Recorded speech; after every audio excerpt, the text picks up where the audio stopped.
तो बच्चों हम लोग के पास एक बच्ची बैठी है, उस बच्ची के लिए हम लोग स्टार्ट करते हैं एक्सरसाइज 15.1। तो बच्चों एक्सरसाइज 15.1 से रिलेटेड जो थ्योरम्स है वो मैं आपको क्वेश्चंस के थ्रू बताता चला जाऊंगा। वैसे बच्चों इसमें जो थ्योरम्स होते हैं वो बहुत ही कम यूज होती हैं। जैसे बाय द वे मैं आपको थ्योरम्स इंडिकेट कर देता हूँ, जो सर्कल्स की थ्योरम्स आपको पता होनी चाहिए। तो सर्कल्स की थ्योरम्स को प्रूव करने के लिए हमारे हमारे पास हम लोग को कॉन्ग्रुएंसी का पता होना बहुत कंपल्सरी है। अगर हमें कॉन्ग्रुएंसी पता रहती है तो हम सर्कल्स की थ्योरम को बहुत इजी तरीके से प्रूव कर सकते हैं। तो जैसे बच्चों फर्स्ट थ्योरम होती है, तो फर्स्ट थ्योरम बच्चों आपको स्कूल में भी चिल्ला चिल्ला के बताई गई है। तो क्या होती है फर्स्ट थ्योरम? फर्स्ट थ्योरम ये होती है कि सेंटर से कॉर्ड पे डाला गया परपेंडिकुलर कॉर्ड को क्या करता है? बाइसेक्ट करता है। This is your basic theorem कि सेंटर से कॉर्ड पे डाला गया परपेंडिकुलर क्या करता है? कॉर्ड को बाइसेक्ट करता है। The perpendicular drawn from the centre of the circle to the chord bisects. ठीक है ना? तो बच्चों हिंदी में भी समझाया, इंग्लिश में भी समझाया। अगर आप इसको प्रूफ करना चाहें तो बच्चों मैं आपको बता देता हूँ, क्योंकि इसकी प्रूविंग बहुत ही छोटी होती है। इसके लिए आपको बच्चों कंस्ट्रक्शन करनी होती है। ओ को ए से ज्वाइन करना पड़ता है और ओ को बी से ज्वाइन करना पड़ता है। जैसे ही बच्चों हम लोग ज्वाइन करते हैं तो आपके पास दो ट्राइंगल क्रिएट हो जाते हैं। क्रिएट हो गए। अब बच्चों इन दो ट्राइंगल्स को आप कॉन्ग्रुएंट प्रूफ कर लेंगे। जैसे ही आप कॉन्ग्रुएंट प्रूफ करेंगे तो आपके पास आ जाएगा AD is equal to, one second मैं आपको दिखाता हूं बच्चों, ध्यान से देखिएगा। आपके पास आ जाएगा AD is equal to DB। इससे बच्चों आपकी ये थ्योरम प्रूफ हो जाएगी कि सेंटर से कॉर्ड पे डाला गया परपेंडिकुलर, वो परपेंडिकुलर क्या करता है? इसको बाइसेक्ट करता है। समझ में आ गई बच्चों फर्स्ट थ्योरम? तो बच्चों फर्स्ट थ्योरम को हम लोग कैसे प्रूफ करेंगे? आप समझ गए बहुत अच्छी तरीके से। सबसे पहले आप गिवन बच्चों खुद ही लिख लेंगे। तो गिवन में बच्चों क्या लिखते हैं? गिवन में लिखे पड़ेंगे आपके पास सर्किल विद सेंटर O। ठीक है ना? सर्किल क्या है? Centre O, radius R। बच्चों इस तरह से हम लोग रिप्रेजेंट करते हैं। और गिवन के बाद टू प्रूव में बच्चों हम लोग क्या प्रूव करना चाहते हैं कि जो AD की लेंथ है वो DB की लेंथ के इक्वल है। उसके बाद कंस्ट्रक्शन बच्चों हम लोग क्या लिखते हैं? अर्शिता इधर ध्यान दो। कंस्ट्रक्शन में क्या लिखते हैं? Join OA and OB। ये हो गया। तो बच्चों इसके बाद आप प्रूफ स्टार्ट कर देते हैं। तो प्रूफ बच्चों इतने इजी होते हैं कि उसको कराने का मन नहीं करता, क्योंकि कॉन्ग्रुएंसी आपको इतनी ज्यादा पढ़ाई गई है कि ये कॉन्ग्रुएंसी के बहुत ही बेसिक एप्लीकेशन है। तो अब आप इसको लगा लीजिए। तो बच्चों आपको पास टाइप्स ऑफ कॉन्ग्रुएंसी जो भी होती है वो SSS होती है, SSS होती है, ASA होती है, AAS होती है, RHS होती है। जो आप लगा सके वो लगा करके ट्रायंगल्स को कॉन्ग्रुएंट प्रूफ कर दीजिए। तो बच्चों आपको क्या नजर आ रहा है? कौन सी कॉन्ग्रुएंसी लगाएंगे? जरा आप हमको सोच के बता दीजिए। तो बच्चों मैं आपको बता देता हूँ, कॉन्ग्रुएंसी आपने सारी पढ़ी हुई है। तो यहाँ पर बच्चों SSS नहीं लग पाएगी, क्योंकि SSS का मतलब होता है कि side side side side side side वो इक्वल है। और लेकिन बच्चों ऐसा तो है नहीं, हमें तो प्रूफ करना है AD जो है वो DB के इक्वल है। तो AD और DB अगर आप पहले से ही बच्चों इक्वल ले लेंगे तो फिर वो प्रूफ कहाँ होगा? तो बच्चों ध्यान से देखिए, दोनों ट्रायंगल में एक एक एंगल 90 डिग्री है। अब बिटिया रानी ने बिल्कुल सही जवाब दिया, कहा कि सर 90 को देखना हम भूल गए थे, अभी हमें याद आया कि दोनों ट्रायंगल में एक एक 90 डिग्री का एंगल है। ठीक है सर, तो हम क्या लिखेंगे? ODA is equal to ODB। क्या समझ में आया? रीजन क्या लिखेंगे बच्चों? ईच 90। और बच्चों ये आपके पास गिवन था, क्योंकि क्वेश्चन में थ्योरम में स्टेटमेंट ही यही था, the perpendicular drawn from the centre of a circle to the chord bisect the chord. ठीक है, चलिए आर हो गया बच्चों। एच बताइए। OA is equal to OB।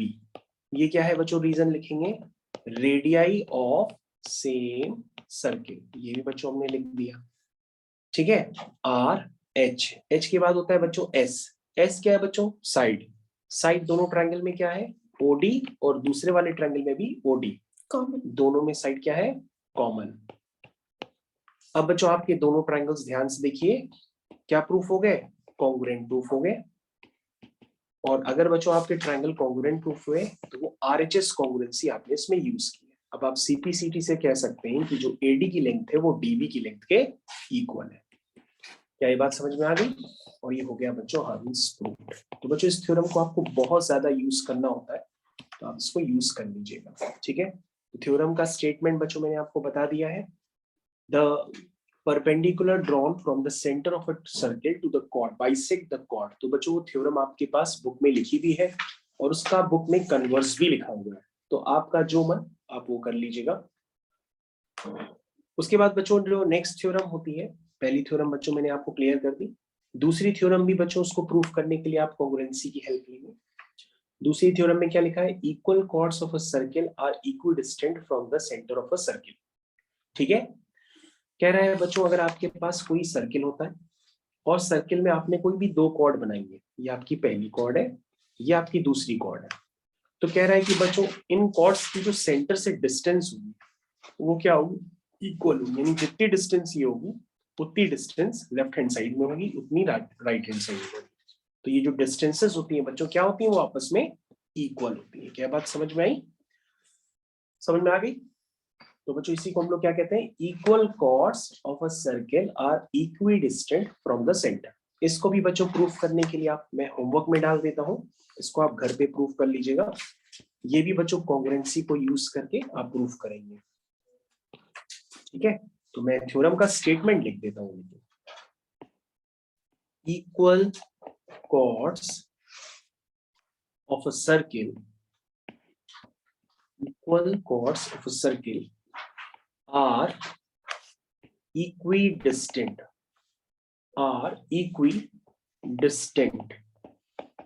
from the center of circle। क्या बच्चों आपको समझ में आ गया, इसको आप प्रूफ खुद से करेंगे। चलिए उसके बाद बच्चों यहाँ पर इन दो थ्योरम्स के बाद ही इन दो थ्योरम्स के कन्वर्स भी लिखे जाते हैं और क्वेश्चंस यहाँ पे स्टार्ट हो जाते हैं।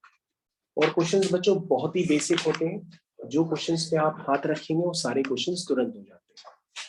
तो बच्चों अगर आप एमएल अग्रवाल लेकर के बैठे हैं तो एमएल अग्रवाल में याद रखिएगा जो क्वेश्चन मैं आपको बता दे रहा हूँ वो क्वेश्चन पेज नंबर 335 पे, जो पेज है आपका 335 पे, तो उस पर आप मार्क जरूर कर लीजिएगा कि जो एग्जाम में क्वेश्चन होते हैं वो आप एग्जाम में 7th वाला क्वेश्चन जरूर लगा के जाएंगे।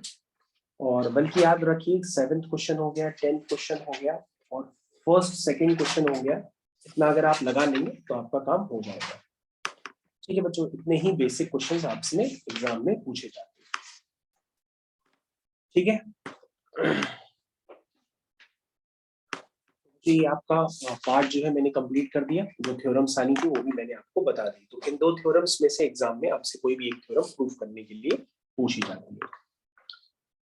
अब बच्चों आपका फर्स्ट क्वेश्चन देखिए जरा, फर्स्ट क्वेश्चन में क्या लिखा हुआ है, लिखा हुआ है calculate the length of a chord which is at equidistant. Okay, मैं क्वेश्चन को एक बार कंप्लीट कर लेता हूं फिर से। Calculate the length of the chord which is at a distance 12 centimetre from the centre of a circle of radius 13 centimetre. तो बच्चों इसको देखते ही आपको तुरंत आपकी थ्योरम याद आ गई होगी, क्योंकि ये आपकी कॉर्ड हो गई और ये आपका सेंटर हो गया। क्या पूछा गया है, calculate the length of the chord. तो बच्चों इसमें कॉर्ड की लेंथ दिख रही है, ये है कॉर्ड की लेंथ जिसको मैंने ब्लैक कलर से अभी इंडिकेट किया है। तो आप हाफ ऑफ द लेंथ निकाल लीजिए, फिर उसको डबल कर लीजिए, आपका पूरा आंसर आ जाएगा। अब इसको कंप्लीट करने के लिए आप क्या करेंगे, कंस्ट्रक्शन करेंगे। कंस्ट्रक्शन कर दी, फिर क्या लिखा है, calculate the length of a chord which is at a distance 12 centimetre from the centre of a circle, ठीक है, 12 सेंटीमीटर ऑफ रेडियस 13। तो बच्चों आपको याद आ गया सब कि ये कौन सा ट्राइंगल है, राइट एंगल ट्राइंगल है। वंस अगेन इसमें ट्रिपलेट होता है, तो ए बी क्या आ जाएगा ट्रिपलेट से 5 सेंटीमीटर।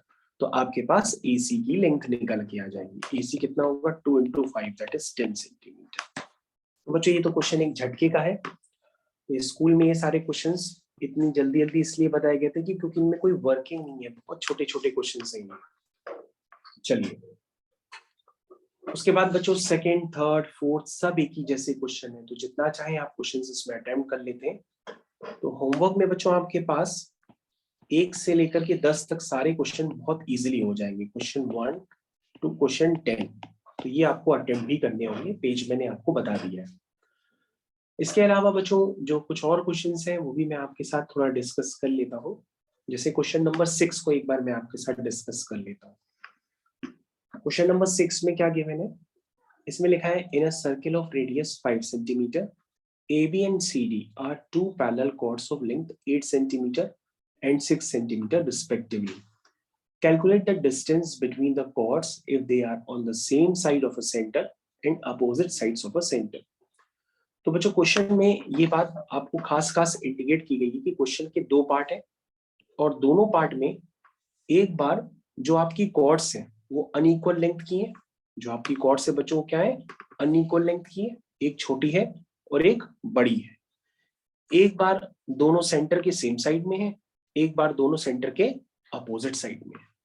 तो बच्चों मैंने दोनों केसेस ट्रेस कर लिए हैं। ये वाला पैरेलल कॉर्ड्स है, सेम साइड्स में है, पैरेलल कॉर्ड्स है, अपोजिट साइड्स में। दोनों केस बच्चों मैंने आपको बता के दे दिए। क्वेश्चन एक बार बच्चों फिर से रीड कर लेते हैं। क्वेश्चन ध्यान से देखिए। सर्किल की रेडियस बच्चों 5 सेंटीमीटर है और जो पैरेलल कॉर्ड्स की लेंथ है वो 8 और 6 है। चलिए, तो ये हो गई बच्चों सर्किल की रेडियस और ये हो गई आपका सेंटर से डाला गया परपेंडिकुलर जो कि कॉर्ड को क्या करता है, बाइसेक्ट करता है। तो बच्चों जो रेडियस है वो 5 है जैसा कि आपके पास गिवन है। जो छोटी कॉर्ड है वो 6 है और जो बड़ी कॉर्ड है वो 8 है। तो बच्चों 6 का आधा कितना हुआ, 3 हुआ और 8 का आधा कितना हुआ, 4 हुआ। तो बच्चों ट्रिपलेट से ये वाली लेंथ कितनी हो गई, 3, 4 और 5 और दूसरे वाले ट्रायंगल में ट्रिपलेट से क्या लेंथ हो गई, 3, 4 एंड 5। तो यानी कि बच्चों distance between two parallel chords कितना हो गया, 7 सेंटीमीटर। क्या आंसर आया, distance between two parallel chords is 7 centimetre. ठीक है, उसके बाद ध्यान से देखिए ये और ये फिर से बच्चों अब यहाँ पर सेम साइड में काम करना है। तो ध्यान से देखिए ये कितना हो गया, 5। बच्चों बड़ी वाली कॉर्ड ऊपर होगी तो ये कितना हो गया, 4 है ना, और ये कितना हो गया, 3। उसके बाद ध्यान से देखिए बच्चों ये वाली लेंथ तो आपके पास आ गई 3। फिर से बच्चों ध्यान से देखिए एक ये वाला ट्रायंगल है तो उसमें ये लेंथ कितनी होगी जिसको मैं मार्क कर रहा हूँ बच्चों, 5, क्योंकि रेडियस है, छोटी कॉर्ड है। तो छोटी कॉर्ड में ये लेंथ कितनी हो जाएगी बच्चों, 3 हो जाएगी क्योंकि पूरी लेंथ 6 है। तो बच्चों ये पूरी लेंथ अब क्या हो जाएगी, ये पूरी लेंथ हो जाएगी 4। तो बच्चों डिस्टेंस बिटवीन कॉर्ड क्या होगी, दिस इज 1 सेंटीमीटर। तो आपका आंसर क्या हुआ, distance between parallel chords is 1 centimetre. तो बच्चों इस तरह के एग्जाम में क्वेश्चंस पूछे जाते हैं तो आपको इस तरह के क्वेश्चंस के लिए जरूर रेडी रहना पड़ेगा क्योंकि हर बार आते हैं। उसके बाद बच्चों और भी क्वेश्चंस यहाँ पे दिए गए हैं, अगर आप करना चाहें तो उनको भी कर सकते हैं। जैसे यहाँ पे क्वेश्चन नंबर 10 में भी आपके पास गिवन है। क्वेश्चन नंबर 10 में बच्चों आपके पास गिवन है कि ABC एक आइसोसेलेस ट्रायंगल है इंस्क्राइब्ड इन अ सर्किल। बच्चों एक सर्किल हो गया, उस सर्किल के अंदर आपके पास ABC एक आइसोसेलेस ट्रायंगल गिवन है। तो बच्चों ये ABC आइसोसेलेस ट्रायंगल मैंने आपको बना के दे दिया। आइसोसेलेस का मतलब जो उसकी दो साइड्स जो है वो आपस में इक्वल है। ठीक है, और वो जो दोनों साइड्स हैं बच्चों वो 12√5 और 12√5 है। दिस इज 12√5 और ये वाली बच्चों कितनी है, 12√5। तो AB is equal to AC which is 12√5 and BC is equal to 24। तो बच्चों ये आपका सेंटर हो गया, सेंटर से कॉर्ड पे डाला गया परपेंडिकुलर उसको बाइसेक्ट करेगा, इसका मतलब बच्चों ये 12 हो गया और ये भी 12 हो गया। फिर पूछ रहा है what is the radius of the circle. तो बच्चों आपको सर्किल की रेडियस निकालनी है, मतलब आपको ये लेंथ निकालनी है या ये लेंथ निकालनी है या ये लेंथ निकालनी है। तो बच्चों ये काम आपको करके देना होगा। तो बच्चों ये क्वेश्चन आपके पास होमवर्क में है तो आप इसको सोचिएगा ये क्वेश्चन आप किस तरह से करेंगे। जैसे ही आप बच्चों सोचेंगे तो क्वेश्चन काफी जल्दी हो जाएगा। मेरे ख्याल से काफी सारे बच्चों ने इसको सोच भी लिया होगा कि क्वेश्चन हम लोग किस तरह से अटेम्प्ट करेंगे। क्वेश्चन को हम लोग किस तरह से अटेम्प्ट करने वाले हैं ये काफी सारे बच्चों ने सोच भी लिया होगा। ठीक है, तो बच्चों आप इसको अटेम्प्ट करके लाइएगा, ये आपका क्या हो गया, होमवर्क हो गया। तो बच्चों क्वेश्चन को अटेम्प्ट करने से पहले जरूर याद रखिएगा जो आपने 2 थ्योरम्स पढ़ी हैं उनको यूज करना होता है, एज वेल एज आपको ये भी पता होना चाहिए कि आपको राइट एंगल ट्रायंगल बार बार दिखाई देंगे तो उसमें आपको पाइथागोरस थ्योरम लगानी पड़ती है। तो बच्चों क्वेश्चन नंबर 10 को आप जरूर यूज करिएगा। इसी तरह से बच्चों आपके पास क्वेश्चन नंबर 11 भी है, उसको भी आप जरूर अटेम्प्ट करिएगा। उसमें क्या लिखा है, An equilateral triangle of size 6 centimeter is inscribed in a circle। बच्चों वही सेम क्वेश्चन आपके पास फिर से आ गया है, पहले आइसोसेलेस था लेकिन अब की बार जो ट्रायंगल है वो इक्विलेटरल ट्रायंगल है।